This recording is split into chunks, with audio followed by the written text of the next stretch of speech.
হযরত উমর ইবনে খাত্তাব রাদিয়াল্লাহু তাআলা আনহু থেকে একটি হাদিস বর্ণিত। তিনি বলেন, রাসূল সাল্লাল্লাহু আলাইহি ওয়াসাল্লাম ইরশাদ করিয়াছেন, তোমরা যদি কেউ আল্লাহর উপরে তেমন ভাবে তাওয়াক্কুল করতে পারে, ভরসা করতে পারে, যেমন ভাবে তাওয়াক্কুলের হক হয়ে থাকে, যেমন ভাবে তাওয়াক্কুল করা দরকার, তেমন ভাবে যদি সে তাওয়াক্কুল করতে পারে, তাহলে তোমাদেরকে এমন ভাবে রিজিক দান করা হবে, রুজি দান করা হবে, যেমন ভাবে আল্লাহ রাব্বুল আলামিন পাখিদেরকে রুজি দান করে থাকেন, রিজিক দান করে থাকেন।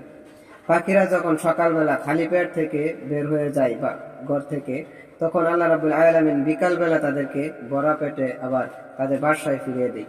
এমনভাবে যত জীব জন্তু দুনিয়াতে আছে, তারা সকলেই সকালবেলা আল্লাহর উপর তাওয়াক্কুল করে বের হয়ে যায় খাওয়ার উদ্দেশ্যে। তখন তারা যখন বিকালবেলা ঘরে ফিরে আসে, সবারই পেট ভর্তি করে আল্লাহ রাব্বুল আলামিন তাদেরকে ঘরে পাঠিয়ে দেয়। তোমরাও যদি ঠিক আল্লাহ রাব্বুল আলামিনের উপর ভরসা এরকম ভাবে করতে পারো,